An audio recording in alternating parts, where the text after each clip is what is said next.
Meus irmãos, hoje quem está ali com a gente é o pastor Arival, mas ele teve um contratempo. E o pastor Roberto Carlos, eu queria que ele viesse aqui à frente, ele vai estar conduzindo esse momento. Ele é da equipe pastoral lá da igreja de Pinheiros, que é a igreja do Arival, e ele também está plantando igreja, já plantou lá no Nordeste, está plantando aqui, que ele possa sentir a vontade do nosso meio, que Deus te abençoe grandemente. Meus irmãos e minhas irmãs, é com muita alegria que nós estamos aqui hoje à noite para participar desse momento com vocês.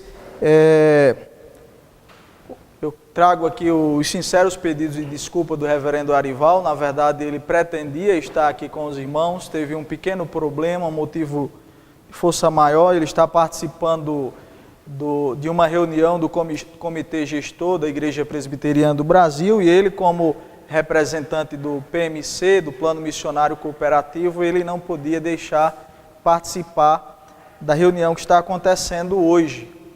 E ele, inclusive, tentou chegar aqui. Na verdade, ele estava se programando para chegar aqui, achava que ia conseguir sair até o meio-dia de hoje da reunião lá, mas não conseguiu. E aí ele, 4 horas da tarde, me ligou.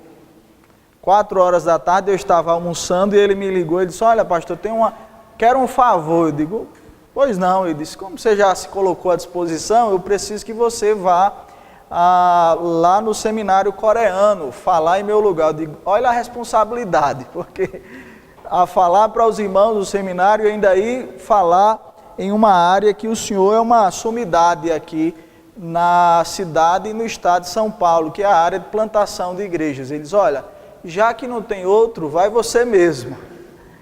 E aí, como diz na minha terra, lá no Rio Grande do Norte, manda quem pode e obedece quem tem juízo. Mas nós viemos aqui, irmãos, com muita alegria para participar desse momento com vocês. Como já fui apresentado, meu nome é Roberto, sou casado com Leide há 15 anos, tenho 2 filhos, Rafael com 12 anos de idade, e Lídia Raquel com 8 anos de idade. E há 13 anos Deus tem me dado a graça de trabalhar com plantação de igreja. Inicialmente nós começamos a nossa experiência com plantação de igrejas no estado do Rio Grande do Norte, com o reverendo Marcos Severo do Amorim, alguns o conhecem. Aquela região no estado do Rio Grande do Norte, especialmente o alto oeste do Rio Grande do Norte, é uma região muito pobre. E naquela ocasião havia uma carência muito grande de igrejas naquela região. E eu fui um daqueles que participei do nascedouro de um projeto de plantação de igrejas chamado Projeto Rumo ao Sertão. Hoje, para a glória de Deus, com 17 anos de existência do Projeto Rumo ao Sertão, o Projeto Rumo ao Sertão já plantou mais de 47 igrejas em um período de 17 anos. Então é um projeto que Deus tem abençoado ricamente. Eu tive a oportunidade de plantar 3 igrejas lá no estado do Rio Grande do Norte, uma em uma cidade chamada Umarizal, fica no alto oeste do Rio Grande do Norte, uma cidade com aproximadamente 20 mil habitantes, é uma cidade pequena, uma cidade muito carente. Hoje, para a glória de Deus, nós temos um trabalho consolidado com um projeto social ao lado da igreja. E após a minha saída de Umarizal, eu fui plantar uma igreja em parceria com a Igreja Presbiteriana de Pinheiros, aqui em São Paulo, também no Rio Grande do Norte, em uma cidade chamada São Miguel. São Miguel é uma cidade que já tem mais de 250 anos de emancipação, e há 10 anos atrás, as pessoas daquela cidade sequer imaginavam que a igreja presbiteriana existia. É uma cidade onde o catolicismo romano é muito predominante, é a cidade do Rio Grande do Norte que tem o menor índice de evangélicos. Naquela ocasião, somando-se todas as pessoas que estavam fora do catolicismo romano, incluindo aqueles que são membros de seitas como o Adventista do Sétimo Dia, Testemunha de Jeová, era preciso ter muita fé para afirmar que havia mais de 700 pessoas, ou pelo menos 700 pessoas fora do catolicismo romano. E hoje, lá, para a glória de Deus, nós também temos um trabalho consolidado, onde quem está pastoreando aquela igreja é o reverendo Adagildo, que esteve aqui em São Paulo comigo esses dias aqui. Ele está pastoreando a igreja lá. Depois que saí de São Miguel, eu vim trabalhar aqui com o reverendo Arival, a convite dele. Nós estamos aqui no nosso 3º ano, morando aqui em São Paulo. E quando nós viemos para cá, nós viemos com a finalidade de auxiliá-lo nesse processo de plantação de igrejas aqui em São Paulo, pela Junta Missionária de Pinheiros, e nós estamos plantando, nesse decorrer aí de 3 anos, nós estamos no 3º ano, estamos plantando uma igreja no bairro de Jardim de Abril, aqui de São Paulo, que é um bairro periférico da cidade de São Paulo. Eu não sei quantos conhecem o bairro de Jardim de Abril, mas é um bairro que fica na divisa entre São Paulo e a cidade de Osasco. É um bairro muito carente. Há anos atrás era conhecido, era famoso pela violência que existia naquele bairro. Um bairro muito violento. As pessoas até brincavam de uma forma bem humorada, diziam assim: pastor, aqui era o seguinte, no Jardim de Abril, as pessoas matavam um em um dia e já deixavam o outro amarrado para matar no dia seguinte. Tamanha era a violência do bairro. E graças a Deus hoje não é tão violento assim, mas é um bairro que ainda é muito carente de Deus, é muito carente de Cristo. É um bairro onde você observa jovens adolescentes com 13 anos de idade, com 5 meses de gravidez. Isso é muito comum, assim, é algo muito natural de se ver lá no Jardim de Abril. Então, um bairro muito carente, e Deus tem nos abençoado ali na plantação daquela igreja. Hoje, para a glória de Deus, nós temos 40 membros já naquela igreja. Nós vamos completar agora, vamos ter o aniversário da igreja sábado que vem. Nós pretendemos receber 10 novos membros lá na igreja, então nós vamos passar aí de 40 para 50 membros na igreja. E nós temos uma frequência média aos domingos na igreja, uma frequência de 75, 80 pessoas por culto aos domingos. Então nós consideramos assim que esse trabalho tem sido ricamente abençoado por Deus.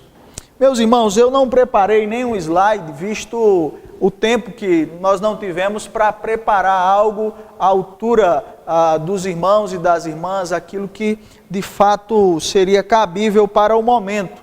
Mas nós vamos trazer aqui uma reflexão, eu quero compartilhar com vocês, de uma reflexão bíblica acerca desse assunto na área de plantação de igrejas. E eu quero ler 2 textos bíblicos com vocês. Quero ler primeiro o texto clássico que trata sobre a responsabilidade da igreja na evangelização, que é Mateus capítulo 28, versículos de 18 a 20, e depois nós iremos ler Atos dos Apóstolos, capítulo 1, versículo 8.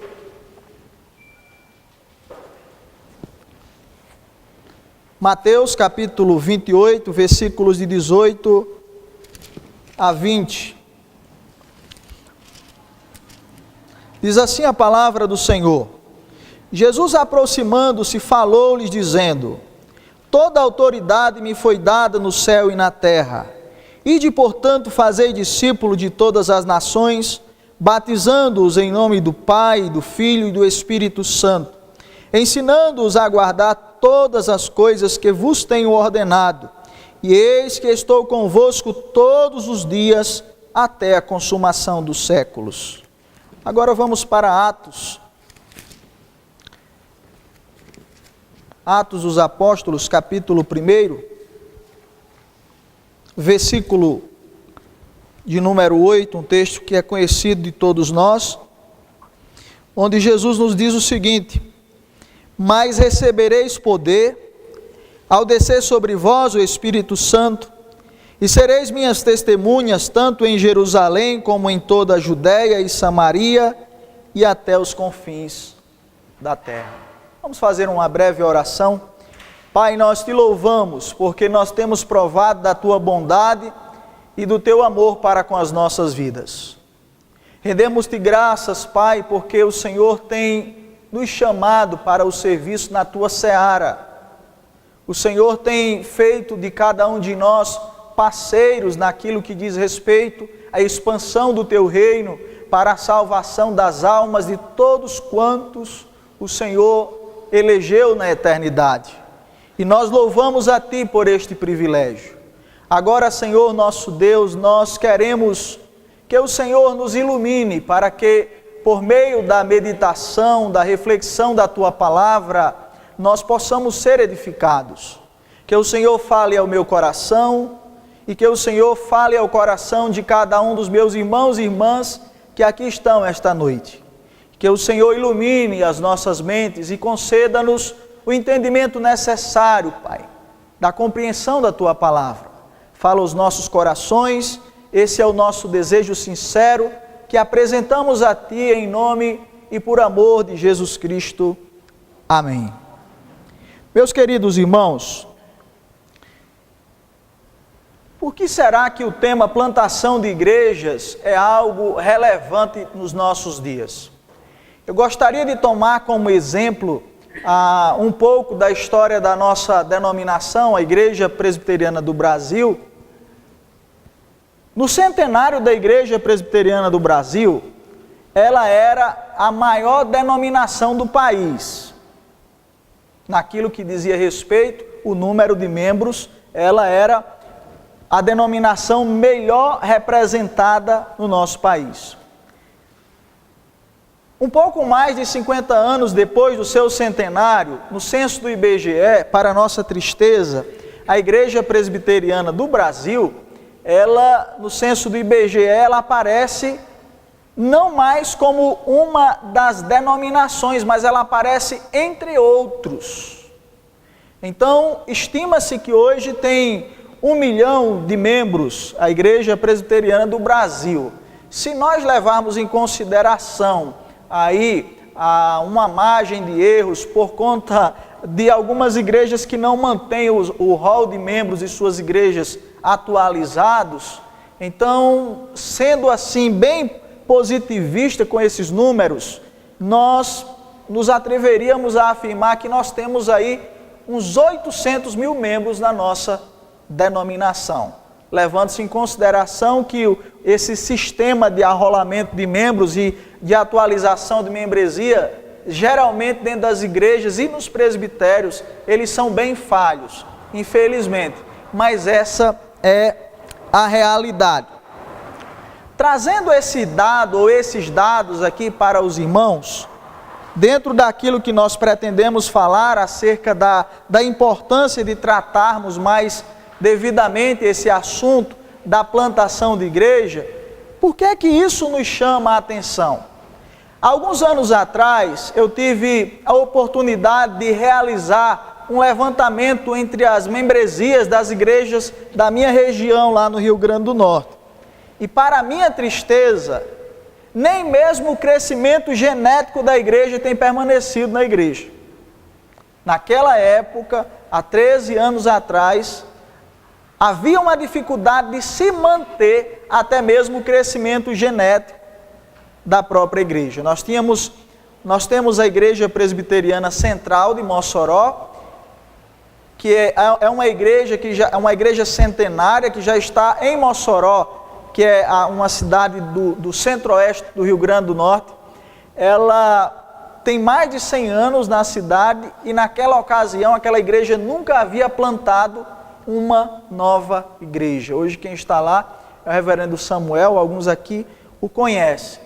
E essa não é uma realidade somente daquela igreja, mas é uma realidade das igrejas presbiterianas no geral.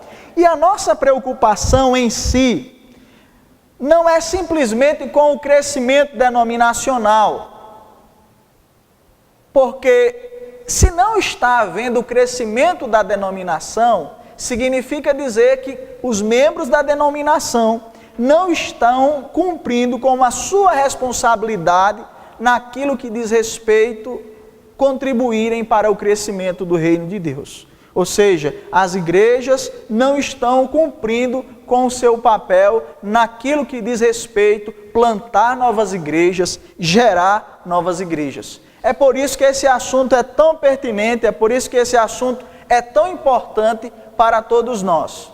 Mas geralmente se faz uma distinção, uma separação naquilo que diz respeito à igreja missionária. Será que deveria existir uma igreja que não é missionária? Será que uma igreja bíblica, ela consegue ser bíblica sem ser uma igreja missionária? É possível uma igreja existir como igreja aos moldes bíblicos e ela não ser uma igreja missionária? E ela não está envolvida na área de plantação de igrejas, na área de missões? Os estudiosos, eles geralmente comentam que a função mais importante da igreja é glorificar a Deus. Então há quem diga que a igreja, ela existe para glorificar a Deus, e eu concordo com isso. A igreja existe para glorificar a Deus. Mas a grande questão é, sem que haja evangelização, sem que haja missões, como a igreja glorificará o nome de Deus? Já que a igreja é fruto da bênção de Deus, da operação do Espírito Santo de Deus na vida de homens e mulheres que foram escolhidos no passado e que deram as suas vidas em prol da expansão do reino. Poderíamos afirmar, meus irmãos e minhas irmãs, que uma igreja que não está envolvida com missões, ela de fato está glorificando o nome de Deus? Uma igreja que não está envolvida com plantação de igreja, ela glorifica o nome de Deus? Seria possível? Já que as missões ou a evangelização tem como não só o fundo motivacional, mas como o propósito final, a glória de Deus. Poderia então assim nós afirmarmos que existe igreja que é missionária e existe igreja que não é missionária, biblicamente falando? Eu acho que nós precisamos, na verdade, rever esses conceitos. E o primeiro ponto que eu gostaria de abordar com vocês é que a obra missionária, ela deve ser a prioridade da igreja.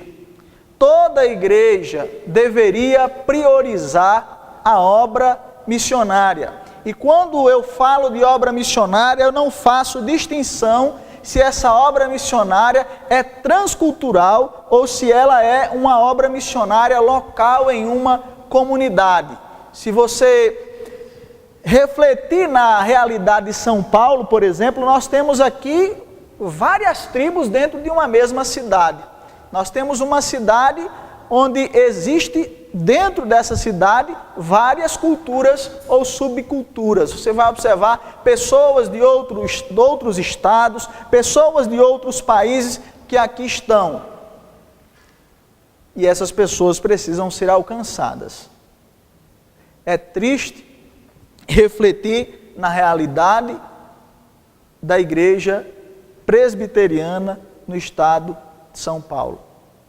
Crescimento de igrejas na cidade de São Paulo, especificamente falando, é uma exceção quando deveria ser a regra. É triste nós olharmos para algumas igrejas, e são poucas as igrejas dentro da cidade de São Paulo que têm mais de 100 membros. São pouquíssimas as igrejas. Seria falta de mão de obra? Seria falta de visão o nosso problema? Daí a importância de nós nos voltarmos para esse tema sobre plantação de igreja e colocar esse tema não como última pauta da igreja, mas como a primeira pauta da igreja, como sendo aquilo que está em primeiro plano na vida da igreja. A igreja que não se envolve com missões, que não tem missões como prioridade, ela perde a sua razão de ser. Não existe um outro segmento da nossa sociedade que esteja qualificado para cumprir com o papel ou com o propósito para o qual Deus instituiu a igreja. Somente a igreja pode plantar novas igrejas. Somente a igreja pode fazer missões. Somente a igreja pode fazer missões.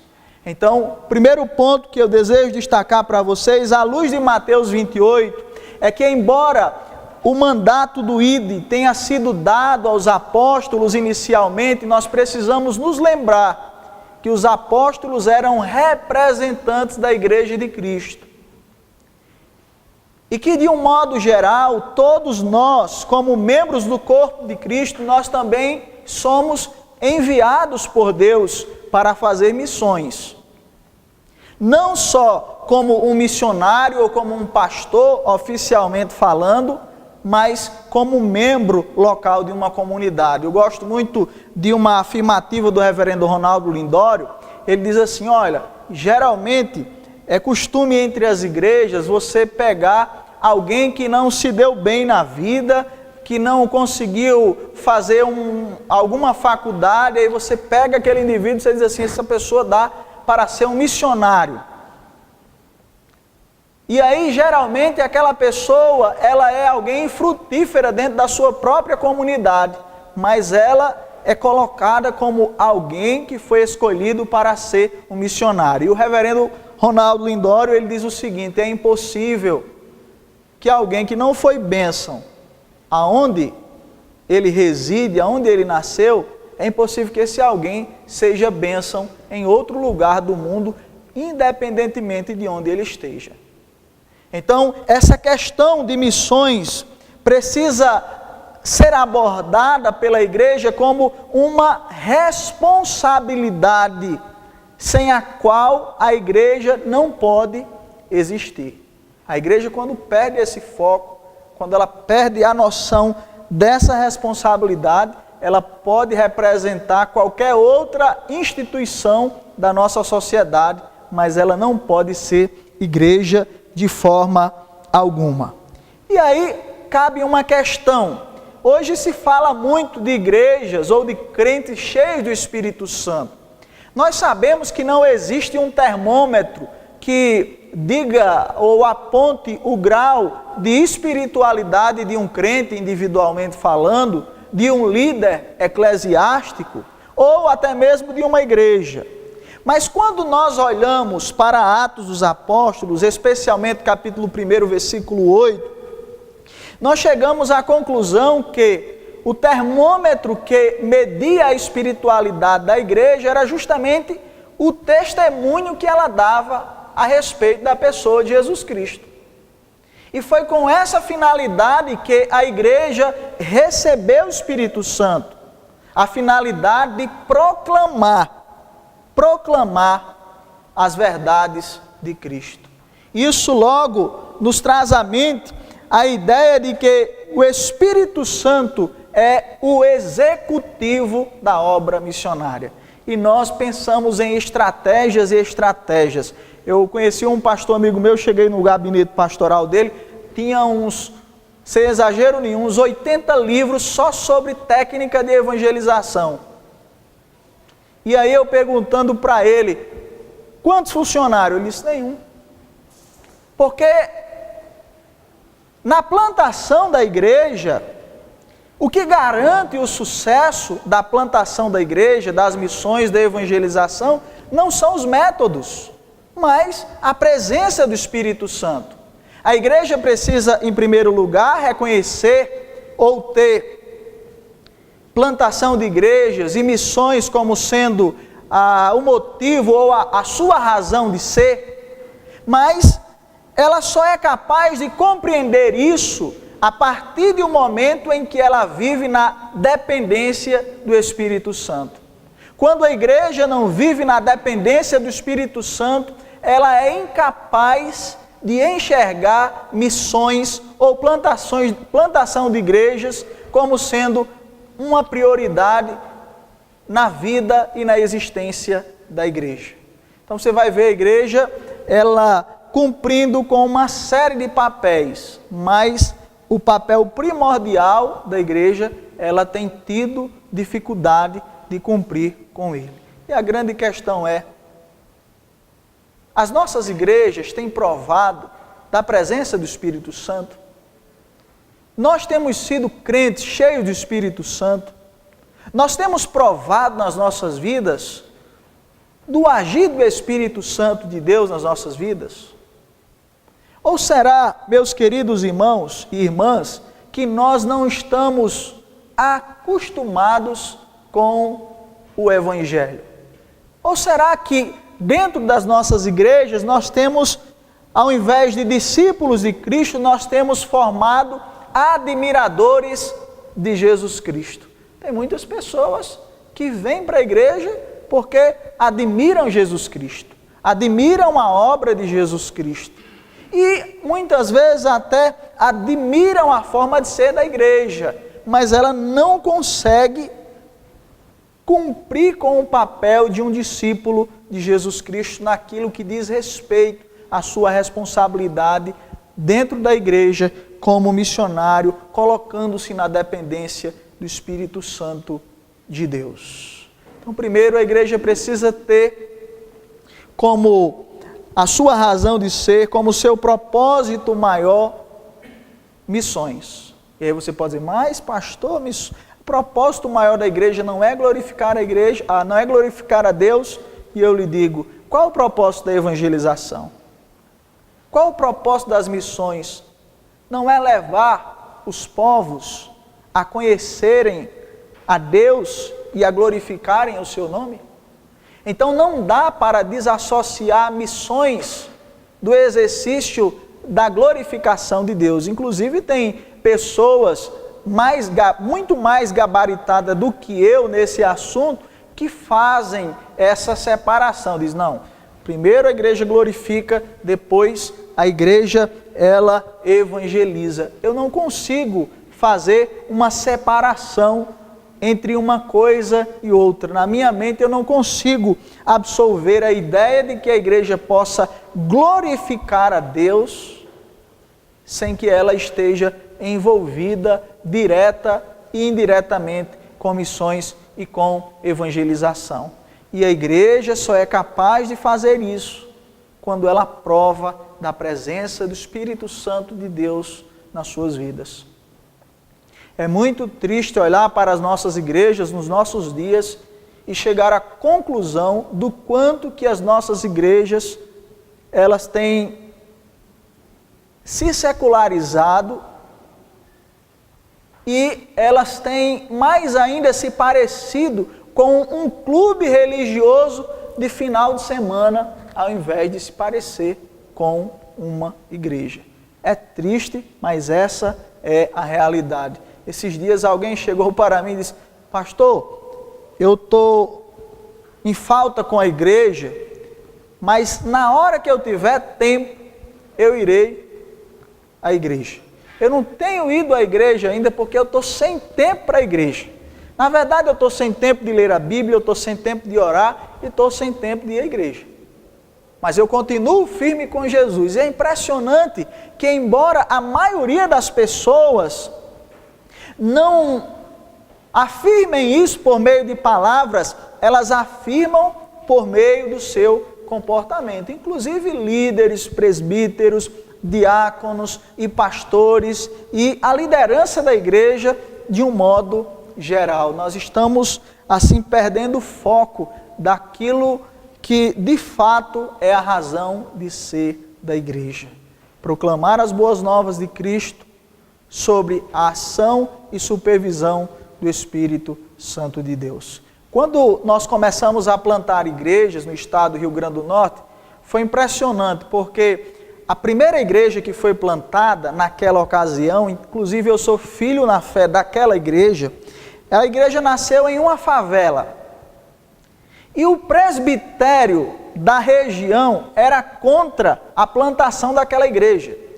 O presbitério dizia, olha, lá só tem favelado, essa igreja dificilmente vai se autossustentar, dificilmente ela vai ser uma igreja organizada, estruturada, para manter o seu pastor. Isso vai ser só problema para o presbitério. E aí um grupo de irmãos tomaram as dores da necessidade local, plantaram aquela igreja. A igreja nasceu em um bairro periférico, fazendo-se cultos nas ruas e nas residências, iniciando-se isso com reunião de oração nos lares. 4 anos depois, aquela igreja foi organizada, com templo próprio, com casa pastoral, e a partir daquela igreja, outras cidades do Alto Oeste, do Rio Grande do Norte, passou a ter a presença de igrejas presbiterianas. E aí, geralmente nós estamos preocupados com os recursos para serem investidos em missões, e nós nos esquecemos que é o Espírito Santo de Deus que faz a obra através das nossas vidas. Eu gosto de lembrar a forma como era sustentado o nosso primeiro missionário no Alto Oeste do Rio Grande do Norte. Como a igreja, como já foi dito aqui, a igreja presbiteriana no bairro do Carnaubal, em Mossoró, ela era uma igreja periférica, consequentemente praticamente não tinha condições de pagar sequer a côngrua do seu pastor, o sustento pastoral do seu pastor local. Então, houve um acordo entre a mocidade da igreja e a SAF da igreja. Aos domingos, ninguém almoçava em casa, nem fora de casa. Juntava-se todos os membros da igreja e doavam valores para que fosse feita uma macarronada na igreja. Aquela macarronada era vendida e dali nós conseguíamos recursos para manter os missionários no campo.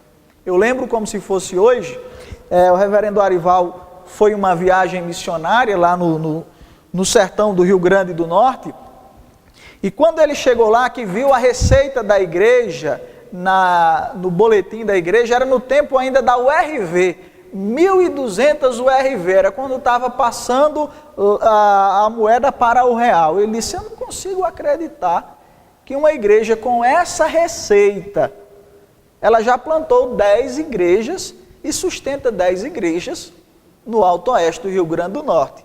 Isso com o sustento dos missionários, com o aluguel da casa pastoral e com o aluguel de um prédio onde funcionava provisoriamente as reuniões das igrejas.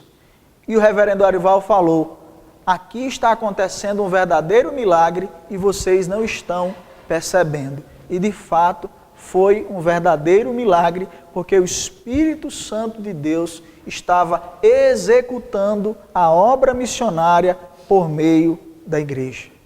Agora, quando o Espírito Santo começa a trabalhar na vida da igreja e por meio da igreja, todas essas dificuldades são superadas, são sanadas. Esses problemas de finanças e outras coisas mais são problemas que são problemas minúsculos aos olhos de Deus. Eu lembro-me quando eu estava terminando o meu curso, alguns anos atrás, eu trabalhava numa empresa ainda para pagar o meu curso, já era casado, e eu recebi uma proposta para ir plantar a primeira igreja. Então o reverendo Marcos Severo falou para mim e disse, olha, vou logo dizendo um negócio para você, você não tem garantia de sustento. Nós vamos levantar fundos para você aqui, mas não tem parceria, não tem salário, não tem renda fixa. E aí naquela ocasião, eu disse, eu preciso de um tempo para orar. Ele disse, você não tem mais do que 1 hora para orar. Eu tinha que dar a resposta imediata. E aí eu curvei a cabeça, orei a Deus naquele momento, não tinha nem falado com a minha esposa, nada. Quando eu cheguei em casa já foi dizendo, minha filha, vamos arrumar as malas aí, que nós agora vamos morar na cidade de Umarizal. Ela disse, como que você faz um negócio desse? Não combinou nada comigo. Não é assim, não, minha filha. Oramos lá junto, no outro dia fizemos a mudança, o caminhão da mudança encostou na porta e ela com lágrima no rosto e lamentando, mas certa de que Deus estava nos levando para uma região onde nós teríamos uma grande utilidade. Mover do Espírito Santo na vida da igreja. Hoje, para a glória de Deus, existem várias cidades onde a presença da igreja presbiteriana se encontra crescendo de forma graciosa.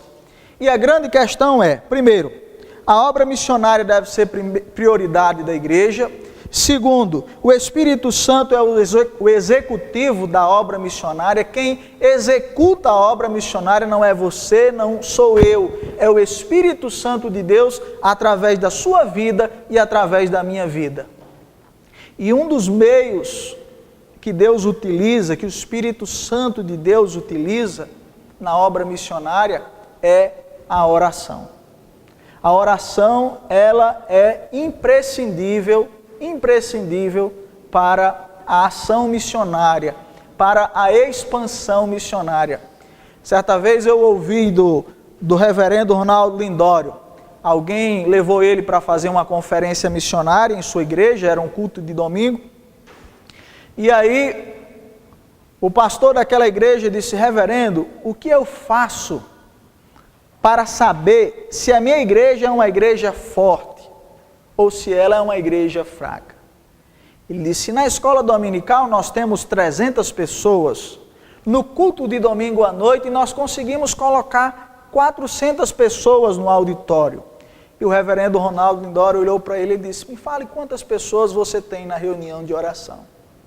Ele disse: geralmente nós temos de 5 a 8 pessoas. Ele disse: é impossível afirmar que uma igreja que tem uma reunião de oração com 5 a 8 pessoas em cada reunião, é impossível afirmar que essa igreja seja de fato uma igreja forte espiritualmente.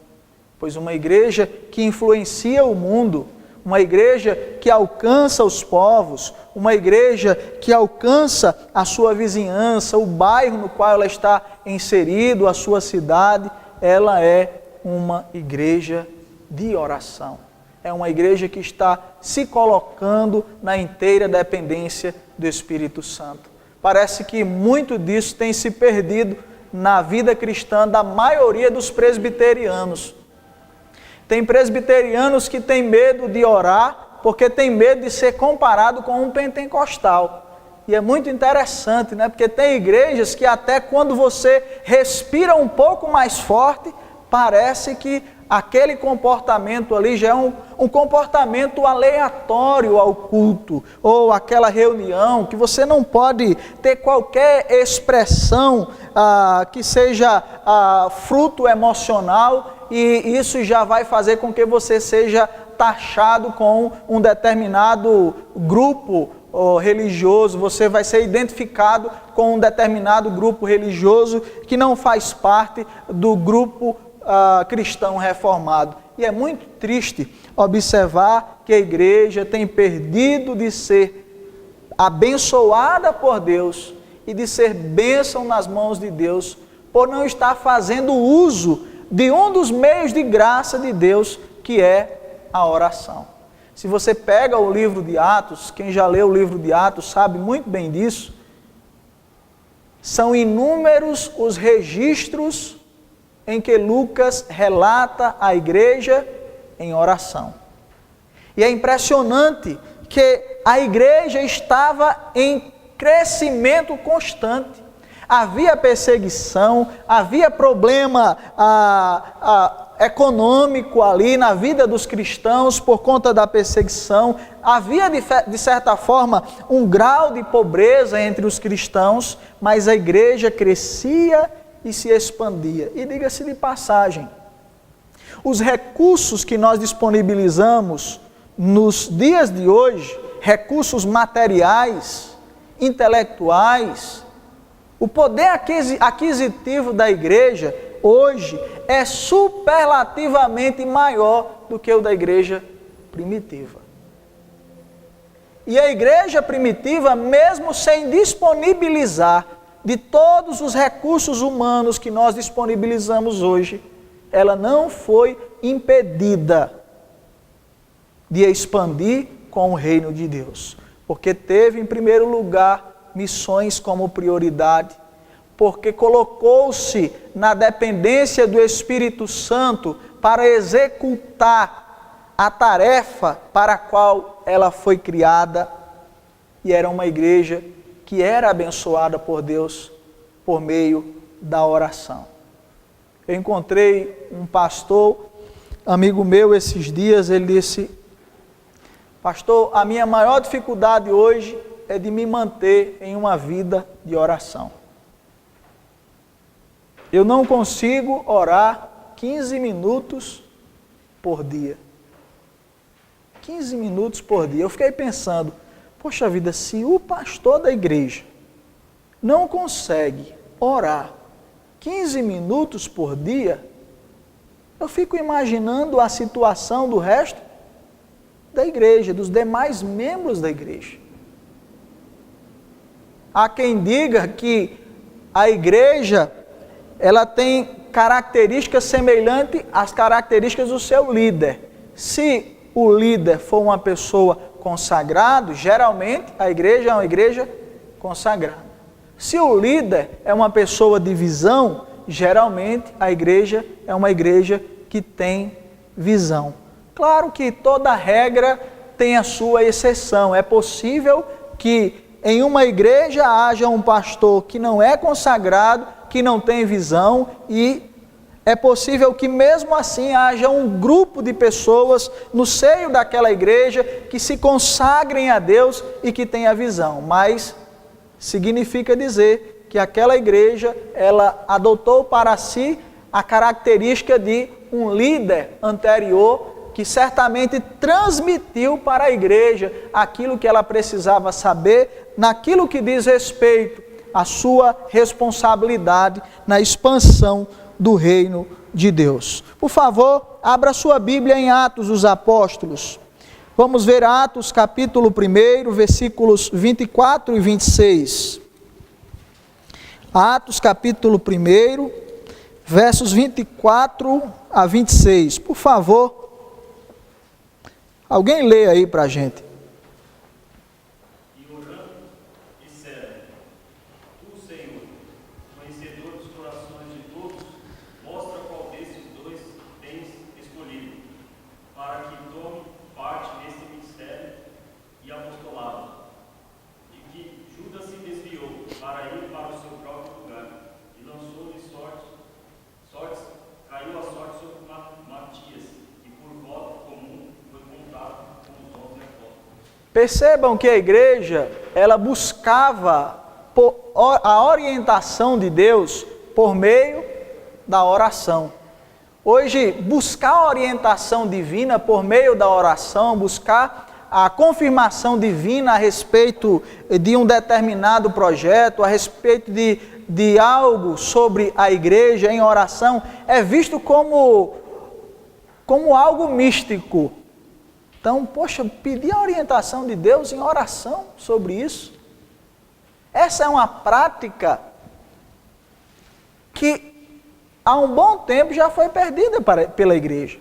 São poucas as pessoas que buscam a orientação de Deus pela oração. Eu lembro-me de uma época, a minha avó fazia muito isso, ela gostava de aconselhar as pessoas. Então, aquela região do estado do Rio Grande do Norte, uma região muito carente, e sempre as pessoas padeciam por algum problema de saúde. E eu lembro-me de uma ocasião onde alguém estava falando que ia ser submetido a um procedimento cirúrgico. E aí a minha avó olha para aquela pessoa e diz assim: fulano, tenha fé em Deus, Deus está no controle de todas as coisas, vamos orar que tudo vai dar certo. Recentemente eu ouvi alguém conversando sobre um assunto semelhante na igreja. Alguém ia fazer uma cirurgia, estava nervoso, estava com medo. Então um membro da igreja olha para aquela pessoa e diz: fique tranquilo, porque essa forma de cirurgia hoje é algo que está muito avançado. Você faz assim, não tem problema nenhum, você não precisa ter medo não, vai dar tudo certo. Esse é o melhor médico, se formou nos Estados Unidos, ele é o Papa nessa área cirúrgica, ele é o Papa. A pessoa ainda falou isso. Mas, poxa vida, em outros tempos, por mais simples que fosse o problema, a igreja se dispunha a orar, a buscar a confirmação de Deus sobre determinadas coisas.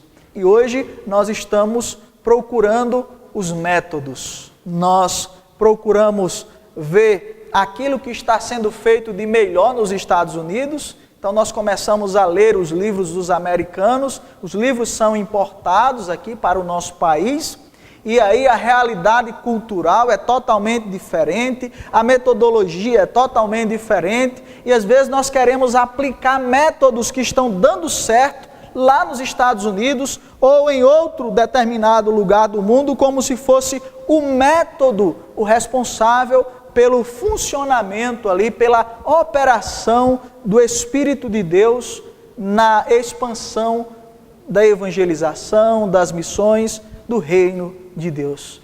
É algo utópico nós imaginarmos que, se nós não buscarmos a orientação de Deus, a confirmação de Deus por meio da oração, nós estaremos sendo bem-sucedido naquilo que estamos fazendo na obra missionária.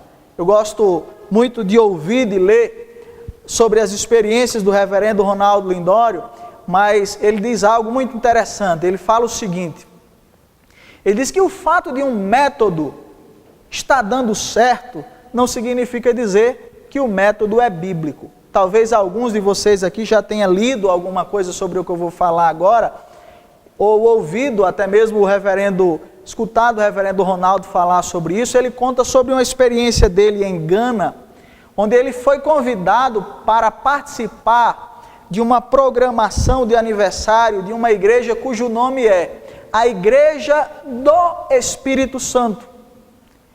E para a surpresa dele, aquela igreja é a igreja que mais cresce em Gana. E é a igreja que envia ainda hoje mais missionários além fronteira.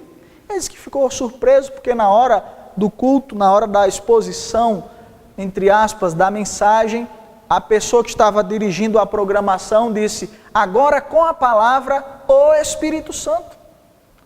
O pastor daquela igreja se identificava como sendo a encarnação do Espírito Santo.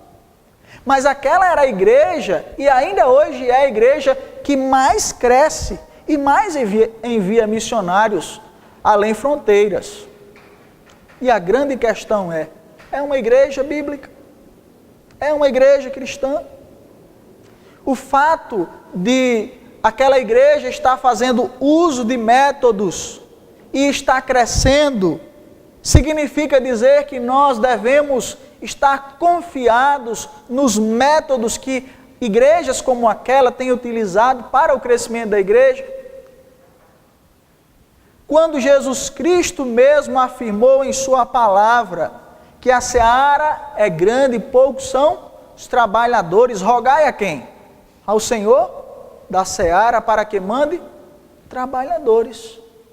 Então, a forma de Deus, ou uma das formas de Deus abençoar a sua igreja, agraciar a sua igreja com crescimento interno, qualitativo e quantitativo, um dos meios de Deus fazer isso é por meio da oração.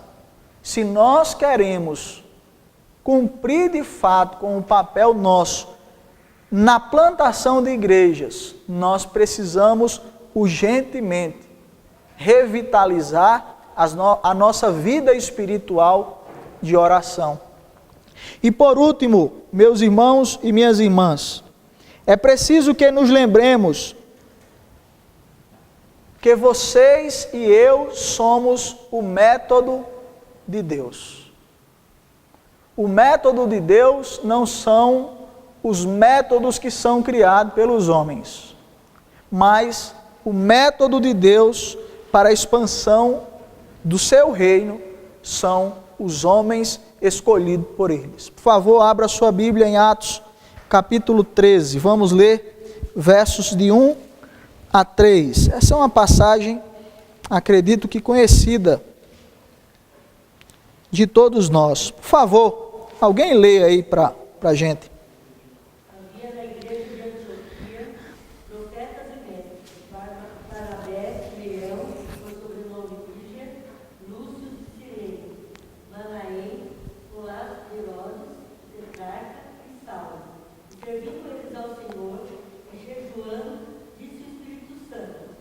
preparai-me agora, Barnabé e Saulo, para a obra a que nos tenho chamado.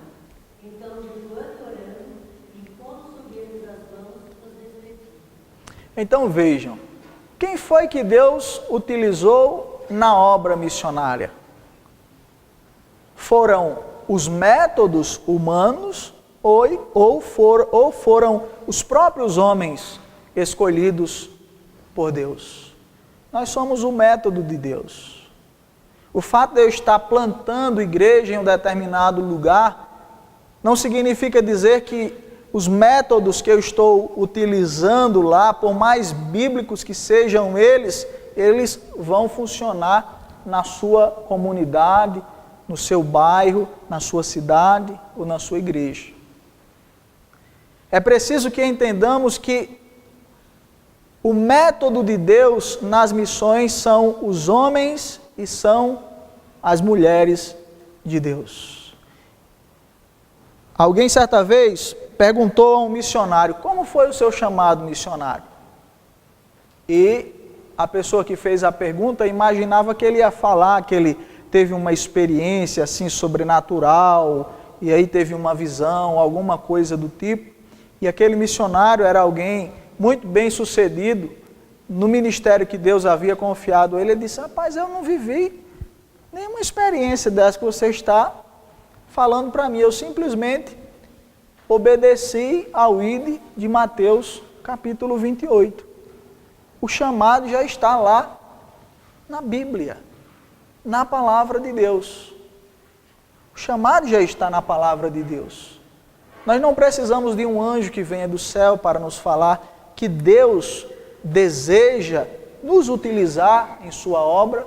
Nós não precisamos de ter uma visão para compreendermos esse chamado. O chamado está na própria palavra de Deus. É uma ordem, é um imperativo que precisa ser obedecidos por homens e mulheres, aqueles que viverão de tempo integral no ministério e aqueles que não viverão de tempo integral no ministério, mas que serão missionários. Todo cristão verdadeiramente convertido, ele é um missionário.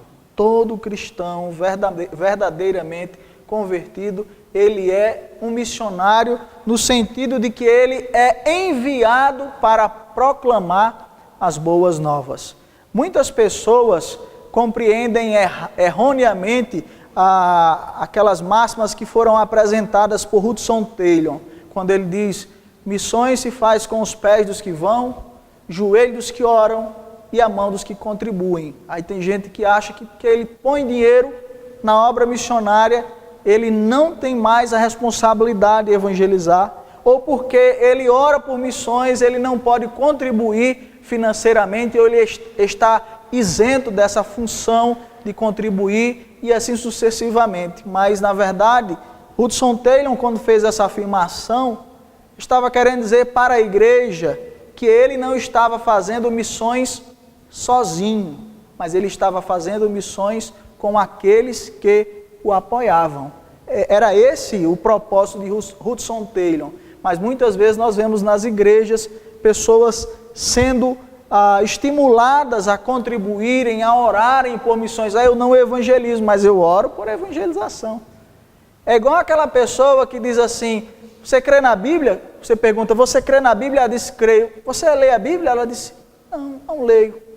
Como que alguém pode crer na Bíblia e não ler a Bíblia? Você crê no poder da oração? Creio no poder da oração. Você ora? Olha, não tem uma vida de oração. Então, como é que eu posso entender que eu sou um missionário ou que eu estou contribuindo com missões sem que eu esteja envolvido com tudo isso? Enquanto nós não colocarmos na nossa cabeça, na nossa mente, no nosso coração, de que nós somos o método de Deus para a expansão do reino, nós não deixaremos de andar em círculos. Nós não faremos diferença alguma na nossa sociedade. Eu quero concluir com um exemplo contando aqui uma experiência que nós vivemos aqui, já em São Paulo, depois que chegamos. Quando chegamos aqui, o reverendo Cláudio sabe disso, um dos projetos da Junta Missionária de Pinheiros é trabalhar com avanços missionários. Primeiro, o avanço missionário. O avanço missionário é um trabalho de impacto realizado no bairro ou na cidade onde está sendo plantada ou revitalizada uma igreja. O primeiro trabalho de avanço missionário que nós fomos realizar aqui em São Paulo, nós tínhamos somente 8 pessoas, contando comigo e algumas pessoas mais da liderança. Eu lembro, o presbítero Milton chorou muito, ele disse, poxa, pastor, não acredito. 8 pessoas, nós havíamos convidado mais de 400 pessoas, só tínhamos 8 pessoas. E as pessoas diziam assim, não, esse negócio de evangelizar não é comigo não. Eu nunca evangelizei, não sei evangelizar não, sei testemunhar de nada não. Vá lá que eu fico orando, estou orando, viu, vocês vão, mas eu estou aqui orando, eu não consigo ir. E cada avanço missionário era uma indisposição para com aquela realidade. Chegou um momento que o reverendo Arivaldo disse assim, pastor, eu acho que a gente tem que mudar essa estratégia, porque não faz parte da cultura do povo. O povo acha que vão ser confundidos com testemunha de Jeová. Agora veja, o método de visitação de casa em casa, de porta em porta e de 2 em 2, não foi criado por testemunha de Jeová, foi criado por Jesus. Está na Bíblia. Quando Jesus determinou que os 70 saíssem de cidade em cidade, pregando a palavra de Deus e indo de casa em casa. Deixar de utilizar esse método, porque nós vamos ser confundidos com determinada seita, é deixar de fazer alguma coisa que é bíblica. E aí o presbítero Milton falou, é verdade, pastor, ele não pode deixar. Para nossa satisfação e glória do Senhor, nós estamos fazendo atualmente avanços missionários com 80, já chegamos até com 100 pessoas fazendo impacto missionário. E isso tem trago vida para a igreja. A cada avanço missionário que a igreja realiza, as pessoas contam um testemunho diferente. Esse avanço missionário que nós fizemos agora, alguém me procurou e disse, pastor, eu nunca vivi uma experiência de vida cristã tão edificante quanto a experiência de bater na porta da casa de uma pessoa e de falar de Cristo para ela. Muitas vezes sendo chotado da casa da pessoa, muitas vezes sendo xingado, como foi o caso de um japonês que xingou um irmão, xingou Jesus, e o cara disse, pastor, na primeira visita eu disse, esse negócio não dá para mim. Ele disse que falou isso dentro do coração dele, né? Essa coisa não dá para mim. Segunda visita piorou a situação. E na terceira visita alguém abriu as portas da residência para ele e disse, eu quero que você fale para mim de Jesus. Ele disse que ficou sem acreditar. Depois de ter vivido 2 experiências negativas, ele ficou sem acreditar. Será que vai funcionar mesmo esse negócio? Será que vai dar certo? Será que Deus vai trabalhar na vida dessa pessoa? Muitas vezes nós caímos nesse conto, nós temos dúvidas se Deus de fato vai aquebrantar o coração das pessoas e vai converter o coração das pessoas por meio da mensagem que nós estamos pregando. Queridos irmãos e irmãs em Cristo, que hoje à noite nós tenhamos avivado nas nossas mentes aquilo que nós já temos conhecimento. Que o plantio de igrejas, missões, é de grande importância para a existência da igreja. Alguém já disse que uma igreja que não evangeliza, ela se fossiliza. Quando a igreja para de evangelizar, perde o foco de missões, ela perde a sua razão de ser. Nós precisamos entender que missões é prioridade na igreja, que o executivo das missões é o Espírito Santo, e nós podemos medir aí ou verificar a espiritualidade da igreja à medida que ela testemunha de Jesus Cristo. Nós precisamos entender que é preciso se fazer missões com as orações. E é preciso compreender ainda que vocês e eu somos o método de Deus na expansão do reino. O método que funciona não é aquele que você e eu criamos. O método que funciona é a sua vida e a minha vida nas mãos de Deus. E que Deus em Cristo continue nos abençoando. Vamos fazer uma breve oração? Pai dos céus, nós te louvamos porque o Senhor tem sido maravilhoso para com as nossas vidas. O Senhor tem nos dado do teu amor, da tua bondade e da tua misericórdia. Meu Pai, eu quero te agradecer pelo privilégio que o Senhor está me dando hoje à noite, de poder conhecer mais esta parte da tua família, mais este grupo de irmãos meus aqui, mais este grupo de pessoas por quem o teu Filho Jesus morreu. Te pedimos, Pai, que o teu Espírito Santo fortaleça e cele a nossa amizade, o nosso companheirismo, para que possamos caminhar juntos e juntos, Pai, almejarmos o crescimento do teu reino e a proclamação da tua glória. Desperta-nos, Pai, para a evangelização, desperta-nos, Pai, para missões, não só aqui na nossa pátria, mas em muitos outros países onde pessoas perecem diariamente, sem que nunca tenha escutado o nome do teu Filho amado Jesus. Ajuda-nos, Pai, a vivermos na inteira dependência do teu Espírito Santo. E assim, Pai, que o teu nome seja glorificado em nós e através de nós. Oramos, Pai, agradecidos em tudo, em nome e por amor de Jesus Cristo. Amém. Queridos, obrigado pela atenção de vocês. Okay. Muito própria a palestra de hoje, principalmente nós que estamos no ambiente seminário, aprendendo muitas vezes teoricamente acerca da evangelização. A gente espera que não tenha 80 livros acerca de evangelização sem ter evangelizado ninguém, né?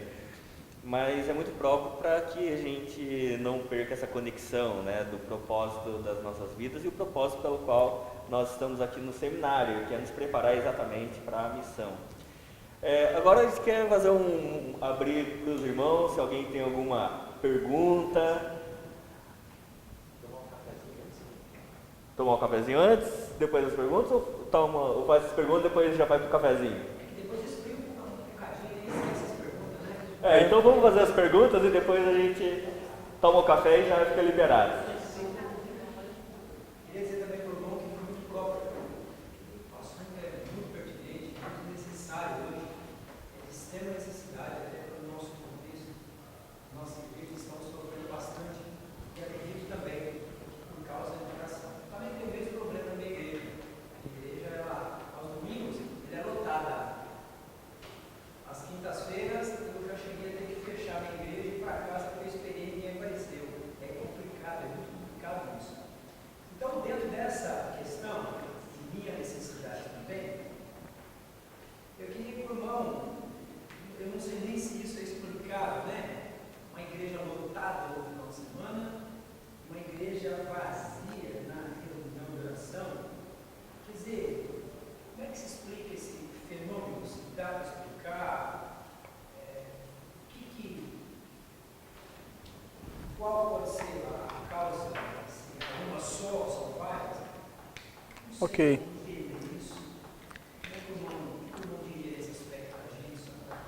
Meu querido, eu vou subir no ombro do gigante agora para tentar responder a sua pergunta. O reverendo Augusto Nicodemos, ele tem um livro dele que ele fala sobre isso. E, se eu não estou enganado, o livro que ele fala sobre isso é O que estão fazendo com a igreja. É um livro que tem um peixe e o camarada está colocando o peixe dentro do cesto da igreja.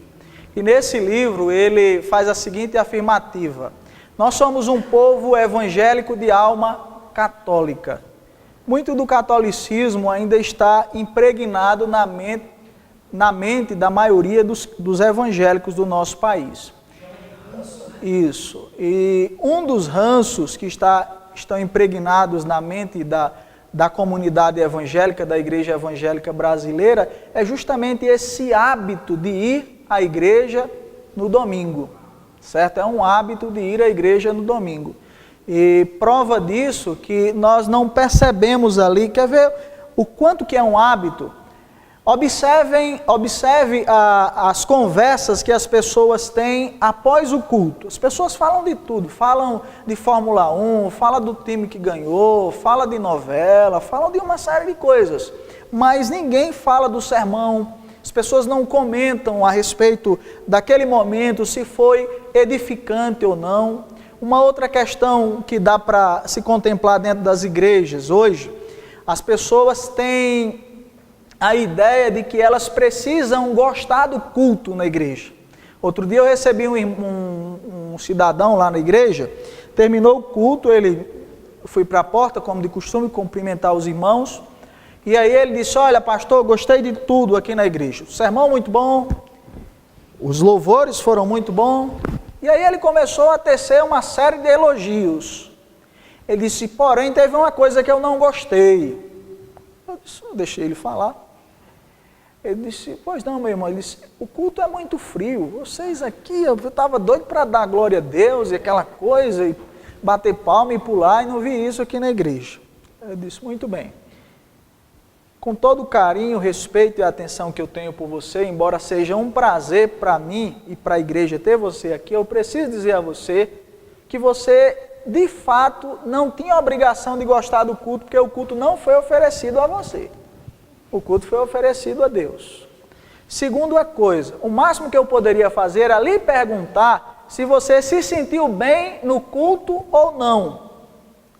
Independentemente de qual seja a sua resposta dentro dessa questão, eu poderia lhe dizer, por exemplo, que não há como você passar o dia denegrindo a minha imagem por meio de palavras ou de comportamento, e você chegar na minha casa e eu saber de tudo que você fez acerca da minha pessoa durante o dia e eu lhe receber na minha casa de bom grado.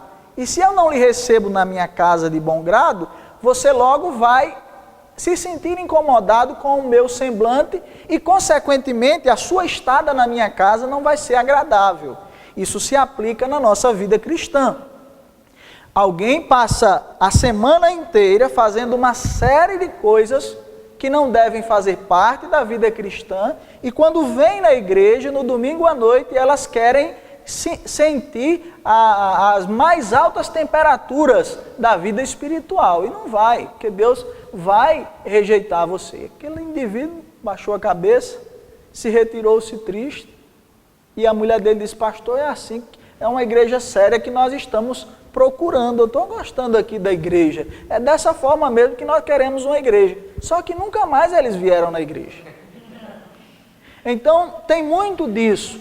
Quando as pessoas não têm essa questão do hábito, tem essa questão do hábito de ir à igreja por conta do hábito, e a prova de que é o hábito está aí. Quando termina o culto, as pessoas não se identificam com nada que aconteceu, e geralmente elas querem avaliar o culto, que é uma prova de que elas estão ali, de fato, para serem agradadas e para serem supridas. Então é algo que vem de distante realmente, eu acredito ser uma coisa cultural. E também tem uma questão, muitas pessoas são batizadas antes de serem bem discipuladas. Então, muitas vezes, nós pastores, naquele desejo de ter um relatório bonito no final do ano, né? Batizei tantas pessoas na igreja, às vezes a gente batiza muitas pessoas que nem crentes são. Então, no decorrer dos anos da igreja, isso vai se tornando uma bola de neve, um problema, né? E é interessante, porque geralmente nós pastores tentamos encontrar uma justificativa. Outro dia, o pastor chegou para mim e disse: está na hora de eu sair da minha igreja. Eu disse: mas como assim? Senti de Deus. Mas como foi que você sentiu? Compartilhe comigo, porque eu estou há alguns anos no ministério, mas eu nunca senti dessa forma. Como é esse sentir de Deus que está na hora de sair da igreja? Rapaz, está cheio de problema lá na igreja, eu estou vendo que... Não vejo.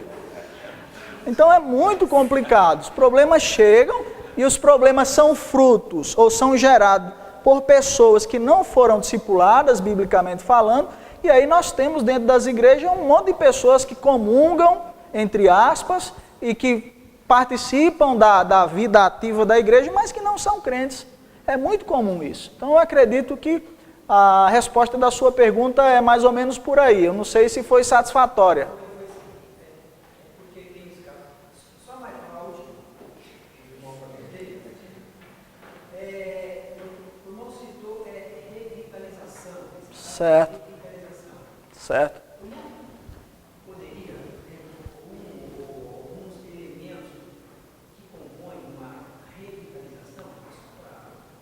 Você fala uma revitalização de uma igreja. Hoje nós temos uma revitalização. Certo. Compõe de fato, pelo menos no que é que nós pastores, né, precisamos de fato atacar para se obter essa revitalização. Áreas, uma ou outra, Certo. Não, entendi. Em primeiro lugar, eu vejo o seguinte, que o problema das igrejas não estão nas igrejas em si, mas o problema das igrejas estão nos pastores, nos líderes. Então esse termo revitalização de igreja, às vezes eu acho até que não seja muito propício, nós fazemos uso dele, mas eu acho que não seja muito propício. Mas utilizando esse termo revitalização de igrejas, que está muito em moda hoje, eu acho que antes de revitalizar a igreja, o pastor, a sua liderança tem que ser revitalizado. Não tem como você fazer com que uma igreja tenha vigor espiritual, sem que a sua liderança tenha vigor espiritual. Tem um presbítero lá na igreja que ele diz algo que eu rio bastante quando ele fala isso. Ele diz assim: se o pastor deitar, os presbíteros se deitam.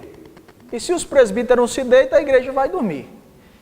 Então começa a partir da liderança. Nós temos que ter líderes que estejam dispostos a não fazerem da igreja de Cristo um cabide de emprego. Mas nós precisamos ter pessoas que estejam dispostas a investirem as suas vidas na obra de Deus. E a prova disso, o reverendo Cláudio sabe muito bem disso, ele tem visto isso em algumas igrejas, até mais do que eu. Às vezes a igreja está um defunto ambulante, me permita usar essa expressão. E quando troca de pastor, o que é que acontece? A igreja ela ganha um novo ânimo, uma nova dinâmica. E aí as coisas começam a acontecerem. Primeira coisa que o crente faz quando não está gostando do pastor dele é deixar de dar o dízimo na igreja. Primeira coisa, já começa por aí. Um pastor do nosso presbitério, a igreja estava lá com não sei quantos meses de salário atrasado, aí chegava a uns 15 mil reais. Disse, mas como é que eu vou embora da igreja? Eu vou embora com esse valor todo aí, vou deixar para a igreja. Só um irmão da igreja disse, pastor, eu tenho 12 mil reais de dízimo guardado lá em casa. Todo mês eu guardar meu dízimo. Se o senhor prometer que o senhor vai embora, daqui 12 mil reais. Então nós observamos que se a liderança não for uma liderança serva, uma liderança que queira servir, que queira dar a vida pela obra de Cristo, consequentemente os membros da igreja não serão. Então essa vitalidade tem que ter início na vida dos líderes, dos pastores, dos presbíteros, dos diáconos e assim sucessivamente. Não tem como esperar que essa vitalidade vai vir do membro comum da igreja e passar para os pastores que felizmente não funcionam dessa forma.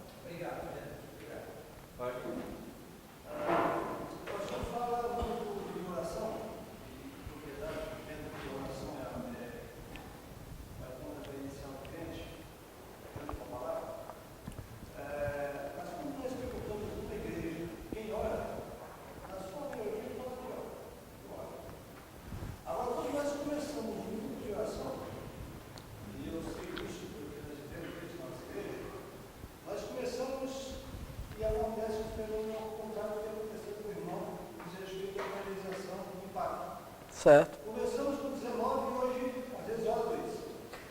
Certo.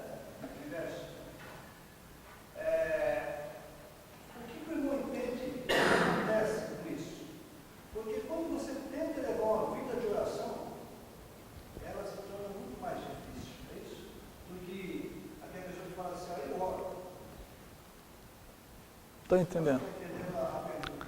Veja bem, seria muita petulância da minha parte tentar julgar a experiência que outra pessoa viveu, né? Experiência é muito relativa, eu não me atrevo a julgar a experiência de ninguém, especialmente a que você colocou aí. No entanto, eu não posso deixar de negar para você que até hoje, em todos os meus anos de vida cristã e um pouco mais de 13 anos de ministério pastoral, eu ainda não encontrei uma coisa mais difícil na minha vida do que ter uma vida de oração. Nunca vi algo mais difícil do que isso. Às vezes você está orando, você é tomado por uma profunda ansiedade, por preocupação, sua mente vai se dispersando com uma série de outros fatores, e aí nós vamos ficando envolvidos com uma série de questões administrativas e outros problemas da igreja, fora da igreja, problemas pessoais, e nós vamos automaticamente negligenciando. Acredito que essa questão da vida de oração é de fato uma batalha espiritual. É uma batalha espiritual. Tem duas coisas que é muito difícil para o crente fazer. Vigília de oração é muito difícil, porque crente não gosta de vigília, porque crente gosta de dormir. Então não dá para fazer vigília dormindo. E outra coisa é a prática do jejum. É difícil para o crente jejuar, porque o crente é bicho que gosta de comer. Então é um desafio, é verdade, é um desafio na nossa vida cristã, essas práticas. Agora, cabe aqui uma outra questão, dentro do que você está falando a respeito da oração, se de fato as pessoas estão orando, ou se elas não estão fazendo aquilo que os católicos costumam fazer, rezarem, repetirem oração. Porque eu tenho dificuldade de aceitar que uma pessoa que tenha ou que esteja buscando uma vida de oração, ela não tenha sua vida modificada, transformada. Então, se a minha vida de oração não está transformando a partir de mim, tem alguma coisa errada com a minha vida de oração. Prova disso, não sei se você já prestou atenção nisso, acontece muito isso no meu ministério e eu observo muito isso. Você está no culto, você está conduzindo a liturgia, aí você diz, eu peço para o irmão fulano de tal que ore agradecendo a Deus pelo perdão dos pecados. Aí o cara ora por quem está doente, ele ora pelo almoço, ele ora pela janta, ele ora por tudo, mas ele não orou por aquilo que foi pedido no culto. Isso é um sintoma de que o indivíduo está fora da realidade. Aquela oração se torna algo muito mecânico, é uma oração que você percebe que já faz parte da vida dele, está gravado aqui. Tinha uma pessoa lá na igreja que ele orava, as criancinhas já não podiam mais ficar na frente do banco, porque tinha um moleque chamado Mateus que já imitava o cara. Quando dizia assim, eu vou botar o irmão fulano de tal para orar, o menino já se levantava no banco e já dizia, agora Senhor nosso Deus e nosso Pai, com as mãos dele, o menino tinha a oração dele decorada. A mãe do menino já sentava no último banco com ele, porque sabia que o menino ia fazer, então o menino já sabia, o menino com 5 anos de idade. E acontece muito isso. A vida de oração se torna algo insípido, sem sabor, e aí as pessoas fraquejam na vida de oração. Não é fácil ter uma vida de oração, mas tem uma série de elementos que de fato identificam uma vida de oração. Geralmente quem tem vida de oração é perseverante, geralmente quem tem vida de oração é longânimo, geralmente quem tem vida de oração, tem gente que diz que o crente cheio do Espírito Santo é o que fala em língua, mas o crente que é cheio do Espírito Santo, ele controla a língua. Então quem tem vida de oração, geralmente controla a língua, não é aquela pessoa que vai falando aquilo que lhe vem à mente. Então tem uma série de virtudes que as pessoas adquirem com a vida de oração. Aí não sei se aplica a essa sua realidade, se o grupo estava reunido simplesmente pelo fato de se reunir e depois perdeu-se esse vigor, houve uma inversão de valores, mas eu acredito que seja bem por aí.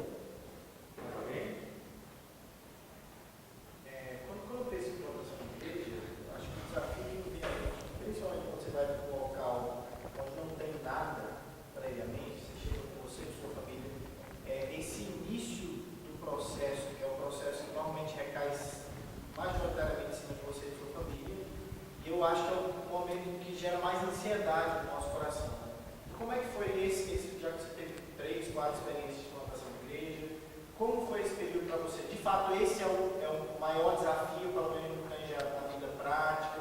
Como é que é lidar com o fato de que você está para plantar uma igreja, você depende exclusivamente do agir de Deus para que a coisa aconteça, mas muitas vezes lhe cobram de você também um resultado que não vem com o tempo que as pessoas querem, do jeito que as pessoas querem. Como é que o obreiro lida com isso na prática? Cada experiência é algo diferente, mas geralmente quando a gente chega no campo missionário para começar um trabalho do zero, assim sem ter pessoas, você chega com aquele espírito revolucionário. Você diz assim, eu vou arrebentar, e daqui eu vou fazer tantas visitas, mas só dura 6 meses isso. Então é 6 meses, depois de 6 meses você vai vendo que aquele seu comportamento não vai fluir. E você vai sofrer pressão de todos os lados, porque não tem uma coisa pior para um pastor do que ele se preparar num domingo para pregar e não ter para quem pregar. Gente, isso é uma coisa, na minha pouca experiência com plantação de igreja, eu já vivi isso várias vezes. Às vezes eu estava pregando aqui na igreja, no púlpito, meu menino dormindo embaixo do banco da igreja e minha mulher chorando lá. Mas era essa a realidade. Houve períodos em que o meu presbitério olhava para mim. Um dia eu cheguei num determinado ambiente, tinha um monte de pastores dizendo, rapaz, fulano não tem vocação não, rapaz, ele já está lá há mais de 1 ano, nos converteu uma pessoa. Eu fiquei amargurado com aquilo. E confesso, inclusive, que eu não disse isso, eu nunca falei isso para minha mulher, porque se eu falasse, ela já estaria com a mala pronta para voltar de volta para casa, mas às vezes eu ficava com dúvidas, poxa vida, por que a palavra de Deus não funciona comigo como uma espada que penetra, como um martelo que esmiunça? O que é que está errado comigo nisso aí? E uma das coisas que eu aprendi é que no processo de plantação de igrejas, Deus leva o plantador ao amadurecimento espiritual. Nós não só contribuímos para que vidas sejam transformadas, mas Deus transforma as nossas vidas a partir daquela situação. Então, eu plantei igrejas onde em um período de 1 ano nós tínhamos 50 pessoas reunidas ali, com um grupo de louvor, a igreja com uma arrecadação financeira razoável. Então, aconteceu assim, mas eu já cheguei em cidades, como a que eu citei alguns minutos atrás, cidade chamada São Miguel, era conhecida como a cidade de onde os pastores voltavam frustrados e com depressão. Era uma cidade extremamente complicada. Na porta da minha casa, por várias vezes, jogaram pedra. Dentro do templo, jogaram pedra várias vezes. Os filhos da vizinhança, as mães da vizinhança não deixavam os filhos dela brincarem com o meu filho, porque dizia, não quero meu filho brincando com filho de pastor. Então, é uma verdadeira batalha espiritual, é um conflito espiritual mesmo. Houve momentos em que eu estava feliz, assim, com 6 pessoas dentro da igreja. E aí vinha a vizinha, que era lá no Nordeste nós chamamos de carola, que são aquelas pessoas que têm um maior envolvimento com a igreja católica. Ela vinha, pegava a pessoa pelo braço e tirava, levava para fora do templo e dizia mais assim, em bom e alto som, vamos embora daqui, porque quando esse pastor não tiver dinheiro para pagar o aluguel do prédio, ele vai embora daqui com toda a família dele. Isso foi por um período de 2 anos. 2 anos. Muito sofrimento, muita luta. E aí eu comecei a orar a Deus e buscar direção e evangelizar em uma região um pouco mais distante do bairro, onde aquelas pessoas não conheciam a vizinhança e, consequentemente, aquele tipo de perseguição estaria mais distante. Quando eu comecei a fazer discipulado nas residências, aí começou a ter esse primeiro contato. No meu 3º ano, a igreja já não cabia mais pessoas dentro do templo, mas aí era um agir de Deus. Às vezes eu ficava até me perguntando assim, eu dizia, meu Deus, mas como é que pode 2 anos nada? E eu fazia, o mês que eu fazia menos visitas, eu visitava 80 famílias por mês. O mês que eu fazia menos visitas, eu visitava 80 visitas por mês. Fazia 80 visitas por mês. Mas teve meses que eu fazia 120 visitas. Todas as visitas que eu fazia, as famílias diziam, pode deixar que hoje nós vamos na igreja, mas de noite não tinha ninguém. Então é o agir de Deus mesmo. Depois de algum tempo, houve pessoas que eu evangelizava, a pessoa assistindo o jogo de futebol no domingo à tarde. Chegava na casa do indivíduo, ele estava assistindo lá o jogo do Corinthians, aumentava do Corinthians, né? Mas ele era corintiano mesmo. Então ele aumentava o volume da televisão e eu ficava lá fazendo o discipulado, e ele olhando para a televisão e dizia assim, pode falar aí, pastor, que eu estou ouvindo tudo. E eu, um ano, todos os domingos à tarde fazendo a mesma coisa. Quando completou um ano, eu cheguei para minha esposa e digo, não dá mais, não aguento mais, não vou mais, eu vou fazer como manda aquele texto lá da Bíblia, bater a poeira da sandália, não vou mais lá de jeito nenhum. Ela disse, tá bom.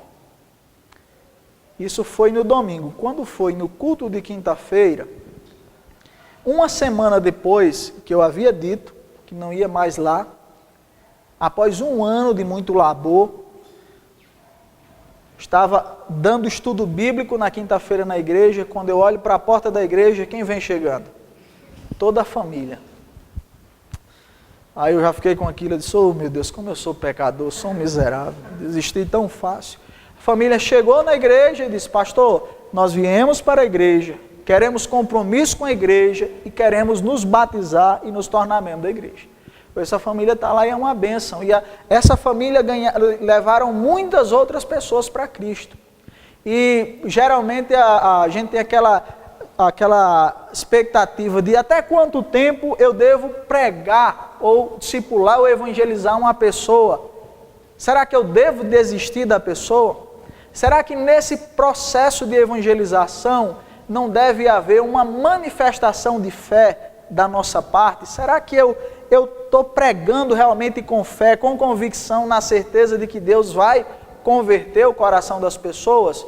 Ou será que eu não estou pregando por pregar? Porque às vezes no ministério pastoral nós nos tornamos profissionais e pregar um sermão, discipular uma pessoa se torna algo muito comum. Você faz isso até com uma certa habilidade. Mas a grande questão é, nós fazemos isso com fé? Nós temos a convicção de que a mensagem que nós estamos pregando, ela é suficiente para a salvação, a transformação daquelas pessoas? Então é muito relativo. Cada experiência é totalmente diferente uma da outra. Não dá para... Quando você imagina que você está amadurecido em uma determinada situação e você diz assim, agora eu estou pronto, vou para qualquer campo missionário, impressão sua. Todo novo campo missionário é um novo aprendizado. São pessoas diferentes. Às vezes você chega inclusive a cometer os mesmos erros que você cometeu lá no passado. Aí você diz, poxa vida, cometi um erro primário, mas faz parte do processo de plantio de igreja. Às vezes você diz assim, eu vou vender banana na feira. Porque você está frustrado ministerialmente falando. E o ministério pastoral, na verdade, ele por si só já é solitário. A vida de um pastor é muito solitária. Ele às vezes está cercado de pessoas, mas não pode contar com ninguém. Quantas vezes o pastor está na igreja, mas ele não está com vontade de estar ali? Tem pastores que negam isso, mas eu acredito que a maioria dos pastores já viveram isso. Você está na igreja e você diz assim, eu vou para a igreja hoje porque é o jeito. Se tivesse como ficar em casa, eu não ia para a igreja. Eu não estou sentindo vontade no coração. Aí você chega para um membro da sua igreja e você diz, rapaz, eu estou vivendo uma crise espiritual grande, eu não estou conseguindo orar, não estou conseguindo... O membro da igreja vai embora. Ora, se o pastor está assim, imagine eu. Mas o pastor tem essas crises e na plantação de igreja é assim. Porque quem está investindo dinheiro ali no ministério, ele não quer saber dos problemas. Ele, quando ele vê você, ele não pergunta assim, como é que você está? Ele diz assim, quantas pessoas tem lá? A pergunta é essa. Às vezes você está vindo arrebentado, com o coração partido, dilacerado, precisando de um ombro amigo. A primeira coisa que pergunta é, quantos crentes tem lá já? Quantas pessoas se converteram? Tem pessoas que têm, inclusive, a ousadia de dizer assim, e aí, já rende quanto lá a igreja? Né? Está rendendo quanto? Daqui um ano dá para organizar? Poxa vida, as pessoas não têm a mesma visão de reino que o plantador tem. Então é uma luta constante. Quando eu disse assim, tem horas que dá vontade de vender banana na feira, é porque você recebe uma cobrança muito grande que você é tentado a pensar, será que vale a pena? Será que eu estou no caminho certo? Será que eu estou fazendo a coisa certa? Vale a pena? Porque veja bem, o pastor tem tem a esposa, que nem sempre tem a vocação ministerial que o pastor tem, ela acompanha o pastor porque ama o marido e é uma esposa idônea e está ali para acompanhá-lo. Tem a questão dos filhos, os filhos começam a ver você lidando com os problemas, com as frustrações. Se você não buscar sabedoria em Deus para lidar com essa situação, quando você tiver com 1 ano na plantação da igreja, do campo missionário, você está inteiramente dilacerado, destruído emocionalmente. E aí tem pessoas que não entendem isso, porque dizem assim, não, se ele está triste, está amargurado, é porque ele está orando pouco, rapaz. Tem que orar, crente não se deprime não. Então as pessoas não têm essa visão. Então cada campo missionário é uma experiência nova, totalmente diferente. Outra coisa, o indivíduo que disser, eu sei plantar a igreja, ele está mentindo. Não sabe, ele tem experiência de plantar a igreja. Agora, não existe uma receita de bolo que você diga assim, ó, use isso aqui e vai dar certo. É o agir do Espírito Santo através da sua vida e da minha vida. Essa ideia de que a gente sabe, a cada momento tem que fazer aquilo que Paulo afirmava. Vamos orar para que Deus nos abra a porta para pregar o Evangelho. Esse negócio de dizer assim, hoje está na moda, plantador de igreja. Gente que escreve livro sobre plantação de igreja, nunca teve um ponto de pregação. Eu fico olhando assim, como é que o cara não é? Porque tem um missiólogo e tem um missionário. O missiólogo é o que escreve, o missionário é o que faz. Eu digo, mas como é que o cara pode escrever sobre um negócio que ele não conhece, nunca foi, não sabe na prática? Então, opa. Você falou sobre a questão da missões, sobre a questão do crescimento de igreja e sobre as missões também como a missão local e tal, né? Uhum.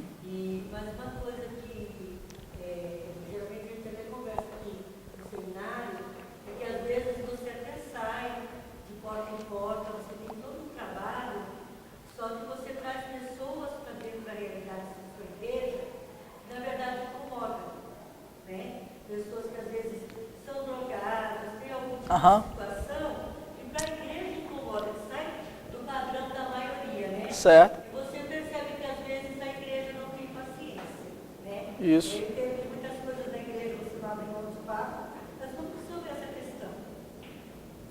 Olha, essa questão primeiro é falta de amor das pessoas que não conseguem absorver as pessoas marginalizadas da nossa sociedade. Esse aí é um problema.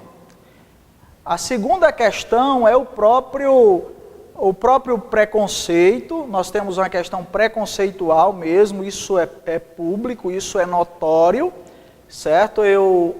Um dia, vocês sabem tem um cântico que diz assim, uma família vivendo um compromisso, um grande amor de Cristo, né? Então, um dia eu estava numa igreja onde o grupo estava cantando essa música e o negócio estava tão espiritual que parecia que estava baixando uma áurea ali, né? Aquela coisa. Pois bem, o pastor quando subiu no púlpito disse, irmãos, é lamentável que esse cântico tenha sido uma hipocrisia nos nossos lábios. Porque ao entrarmos na nossa igreja, a calçada está cheia de pedintes, de mendigos aí que estão dormindo na calçada. Essa igreja está aqui há anos, nunca alguém levou um mendigo desse para tomar um banho. Então, afirmar por meio de um cântico que essa igreja está vivendo um compromisso no amor de Cristo, não está vivendo de forma alguma. Mas tem uma outra questão que nós devemos ter em mente, que isso é nato do ser humano. Quer ver uma coisa? É mais agradável você conviver na igreja com uma pessoa isso falando de crente, com a pessoa que não é problemática ou com a pessoa que é problemática? Qual é mais agradável? Mas a pessoa que não é problemática, a pessoa que é carismática, que lhe valoriza. Mas nós precisamos entender o seguinte, desculpe, o povo de Deus é o povo de Deus, independentemente de ser certinho ou amarrotado. Sempre vai ter esse tipo de problema. Alguém chegou para mim lá na igreja e disse: pastor, nós estamos com um problema na igreja. Qual? A igreja está crescendo e eu não tenho mais o meu cantinho no banco lá na frente. Já pensou? Não, porque eu só sei sentar ali. Quando eu chego no culto, já tem gente no canto. Eu disse: minha irmã, você está reclamando que a igreja está crescendo e você não tem mais o canto lá? É porque eu gosto dali, ali eu não me concentro direito. Pois é, mas tem esses milindres que você tem que administrar, tem que lidar com eles. E não adianta, porque, veja bem, tem pessoas que só vão mudar lá no céu. Só vão mudar lá no céu. Tem pessoas que vão chegar lá no céu e vão ter um monte de galardão, mas tem outros que vão chegar lá cheirando a churrasco. Está entendendo? É verdade. Mas é o povo de Deus e nós temos que aprender a amar, a cuidar. É assim mesmo. O povo de Deus é um povo complicado. Quando você lê aquela passagem lá do Êxodo, que o povo está dando trabalho a Moisés, aí Moisés ora e diz: Senhor, o teu povo. Aí Deus diz: o teu povo, Moisés. É o teu povo. Não é o povo, não, é o teu povo. Então o povo de Deus é trabalhoso mesmo, o povo é de dura cerviz, não existe igreja perfeita. O inimigo das nossas almas é campeão em colocar o povo de Deus contra o povo de Deus. O crente, quando ele não trabalha, ele dá trabalho na igreja. Pode dar certo isso. Então, é interessante, eu digo sempre isso lá na igreja. O que renova um rio são o quê? Águas novas, não é assim? O que é que renova um rio? Águas novas. O que é que renova uma igreja? Pessoas novas. Então eu deixo os crentes problemáticos tudo lá na igreja, esquentando o banco e vou atrás de gente nova.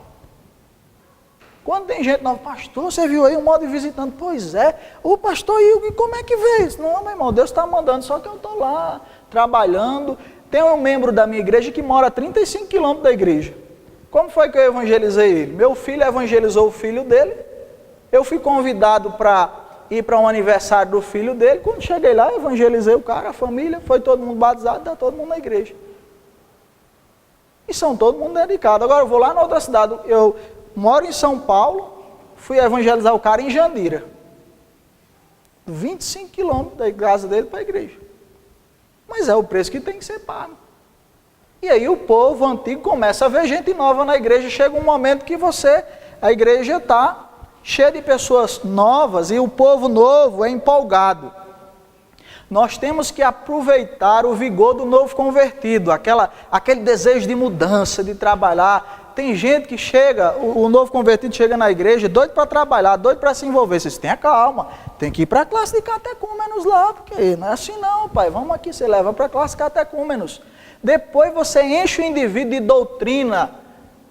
A mente do cara fica tão sobrecarregada de informação que ele não sabe nem o que é que faz com aquilo ali. Fica doido, depois se junta igual os outros crentes na igreja, fica dando trabalho. É verdade. Irmãos, eu costumo dizer o seguinte, que para nós sermos uma igreja eficaz, nós precisamos de 3 coisas. Os pés dos mormos. Os mormos não têm preguiça de andar.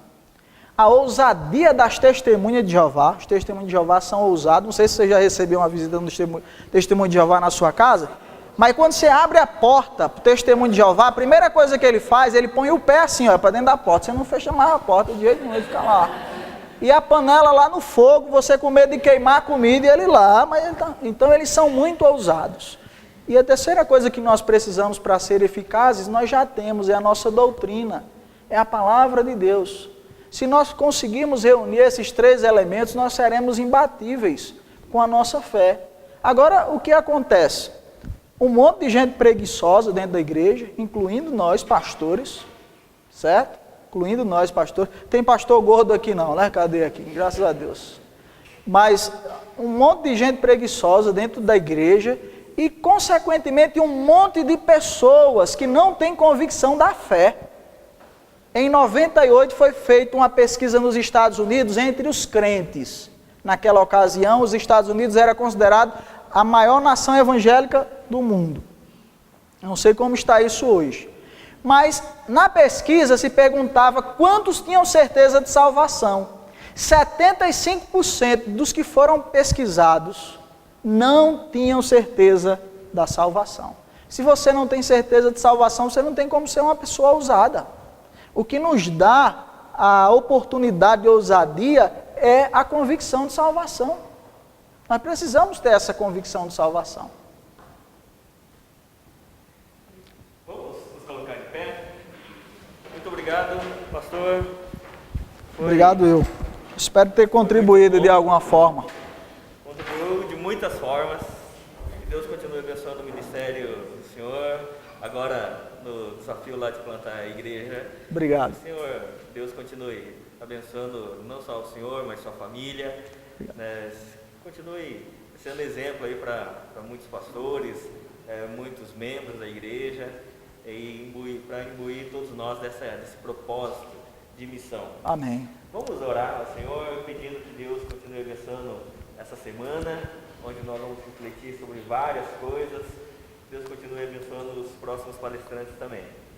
Pai Santo, Deus querido, nós somos gratos ao Senhor, porque a cada dia nós temos tido a bênção, ó Pai, de conhecer, ó Deus, pessoas chamadas, vocacionadas pelo Senhor, ó Deus, a fim de servir e dedicar a vida na Tua obra. E nós agradecemos a Ti, ó Pai, porque nós conhecemos o pastor Roberto Carlos. Ó Deus, muito obrigado pelo seu testemunho de vida, pelas suas convicções, pela obra que o Senhor tem feito na vida, ó Deus, nele e através dele. Pedimos que o Senhor continue a abençoá-lo, ele, a sua família, a sua igreja. Ó Deus, que o Senhor continue a promover na vida dele, ó Deus, o propósito do Senhor de plantar igrejas, e que essas igrejas se edifiquem, essas igrejas se consolidem, ó Deus, na Tua palavra, por meio do Teu Espírito Santo. Pedimos que o Senhor seja com todos nós, ó Deus, para que possamos, ó Pai, compreender a Tua palavra, mas também empreender no Teu reino. Amém. Ó Deus, em nome de Jesus, nós pedimos pela semana que nós vamos ter, de reflexões. Abençoe, que o Senhor abençoe desde já os próximos palestrantes, e que eles tragam a palavra do Senhor aos nossos corações, para que sejamos motivados, ó Deus, a continuar servindo ao Senhor e dedicando a vida inteiramente ao Teu propósito. É o que nós pedimos em nome de Jesus. Amém. Amém. Isso aí. Tá encerrado. Tem um cafezinho lá atrás. Ô, rapaz, que beijo. Tomar aqui um.